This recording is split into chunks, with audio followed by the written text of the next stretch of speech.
and repair itself with no downtime, no drugs, no surgery. Call now to schedule your free consultation at QC Kinetics, 505-226-8688. Tired of dealing with joint pain? You want to get moving again? You need to learn more about these biologic therapies that are changing the way we think of dealing with joint pain. It's really exciting stuff. Don't wait, call today. QC Kinetics, 505-226-8688. That's 505-226-8688. 3 years now, we've heard about the Butterfield diamonds, a severe quality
just keep spending money to blow you. Raising the debt ceiling, by the way, does not authorize new spending. It just allows the federal government to take care of the obligations it already has. In other words, it makes it possible for the U.S. to pay its bills. Failure to act quickly could lead to an avalanche of negative financial consequences that include a pause in federal payments through programs like Social Security and Medicare, and a freeze on military salaries, a possible increase in borrowing costs for credit cards, mortgages, and car loans, and financial turmoil that could upend the U.S. and global economy. Linda Kenyon, Washington. The latest on the Haitian migration at the southern border, and January 6th Commission wants White House records. Those stories when America This Week returns after these messages.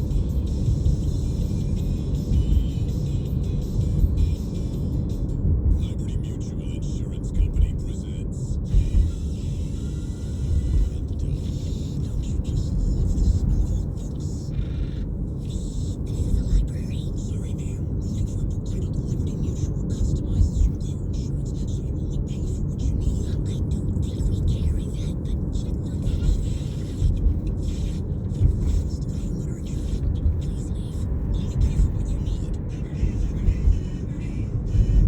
Attention all authors. Page Publishing is looking for authors. Have you written a book and want to get it published? Page Publishing will get your book into bookstores and for sale online at Amazon, Apple iTunes, and other outlets. They handle all aspects of the publishing process for you.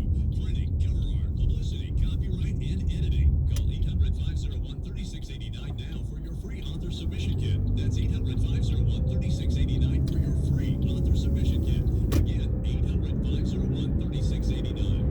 Texting enrolls you into recurring automated text messages. Message and data rates may apply. Come on, more. Have you got this? Yeah, there it is. Nice work, man. You're a beast. Thanks, man. I feel better than I have in years. And I gotta tell you, taking Nugenics makes a huge difference for me. Nugenics? That's the testosterone booster with TV ads with Frank Thomas. The big herd, right? Oh, yeah, this is a legit product. The key ingredient is testosterone, which helps boost free testosterone levels and increase lean muscle mass. Well, it's clearly working for you. Yeah, they are. They still giving out complimentary bottles for people to try for themselves. Yeah, Nugenics is a great way to increase lean muscle and feel stronger with more energy and endurance. Man, I need to get a complimentary bottle of Nugenics. Rob, you just gotta send them a text. Text LEAP to 321-321 right now for your complimentary bottle of Nugenics, the #1 selling free testosterone booster at GNC.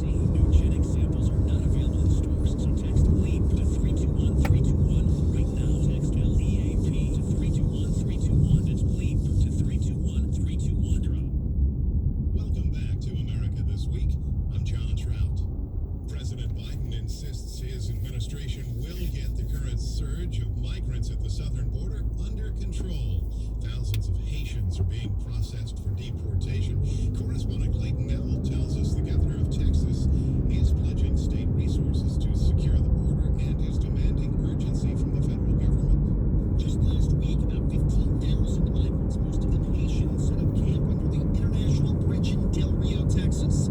The state's Governor Greg Abbott sent state troopers and the Texas Guard to the area that's now swarmed with law enforcement. If you are targeting Texas to come to, we're going to show up in force and shut down the border. Abbott told reporters yesterday in Del Rio that about 8,000 migrants are still under the bridge and that the state's preparing for potential surges at other ports of entry. We will continue moving law enforcement and National Guard officials to whatever location people may be crossing the border. The governor hammered the Biden administration for what he called failed immigration policies. We have an administration that has abandoned any pretense of securing the border and securing our sovereignty. National Border Patrol Council President Brandon Judd echoed the governor's frustration and pointed specifically to catch and release. As long as we invite people to violate our laws, as long as we reward them for entering the country illegally and then releasing them into the United States, they're going to continue to come. Images of Border Patrol agents on horseback blocking migrants from crossing into the U.S. have caused outrage among some on Capitol Hill. Department of Homeland Security Secretary Alejandro Mayorkas was asked about those images during a Senate committee hearing. We do not tolerate any mistreatment or abuse of a migrant, period. He said an investigation into what happened is underway. President Biden was asked yesterday in passing about the situation at the border and responded, "We'll get it under control," he said. Governor Abbott, though, and other Republican leaders demanding to know when and how. I'm Clayton Neville.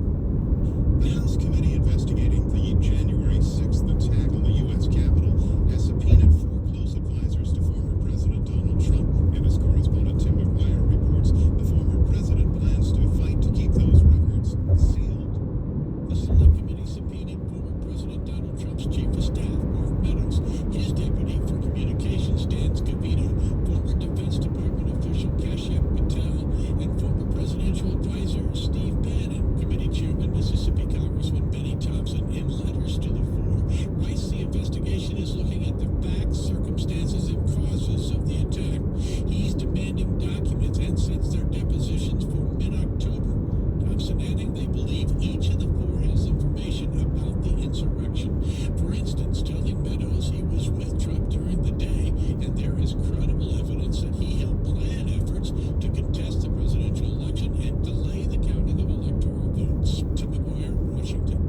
consider a booster vaccine dose.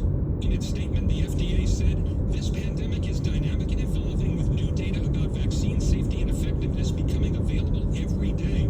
As we learn more about the safety and effectiveness of the COVID-19 vaccines, including the use of the booster dose, we will continue to evaluate the rapidly changing science and keep the public informed." I'm Jeff McKay in Washington. President Biden made his first address to the UN General Assembly Tuesday, calling for a new era of diplomacy and global unity in the wake of a number of crises. Kathy Foster reports. We've ended 20 years of conflict in Afghanistan. And as we close this period of relentless war, we're opening a new era of relentless diplomacy. President Joe Biden made his debut on the world stage at the annual gathering of world leaders at the United Nations, calling the next 10 years a decisive decade for the world. We stand, in my view, at an inflection point in history.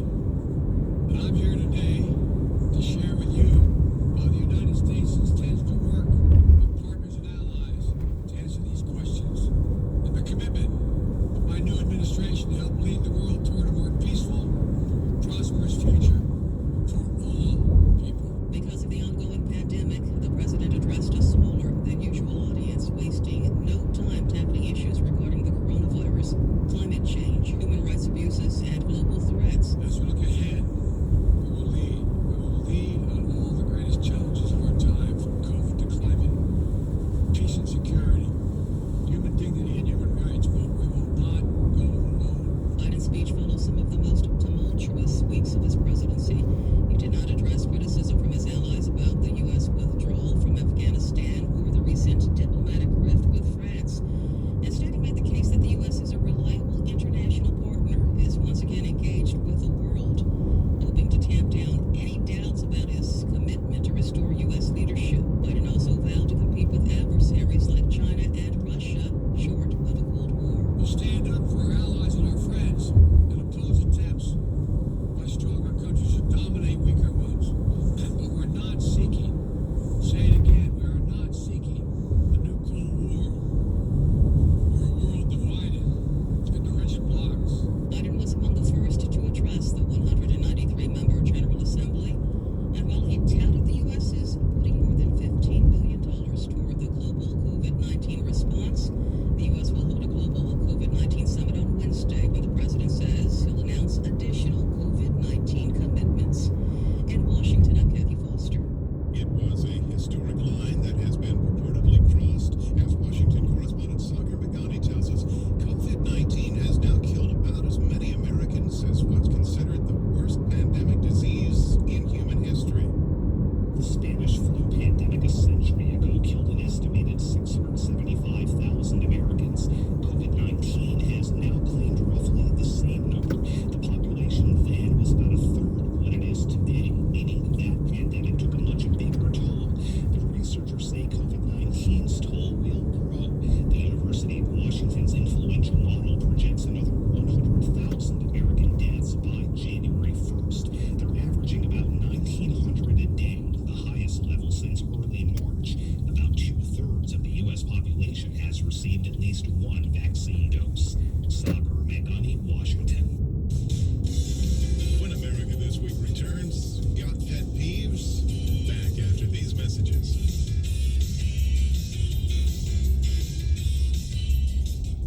If you're living with diabetes and using insulin, you know the pain of pricking your fingers over and over again. By wearing a small remote device called a continuous glucose monitor, or CGM, you can reduce the pain of pricking your fingers right away. If you're testing your blood sugar 4 or more times per day, injecting insulin 3 or more times per day, or using an insulin pump, call the Diabetic Health Hotline today and learn about the latest CGM technology. A CGM can immediately reduce pain. It's accurate, easy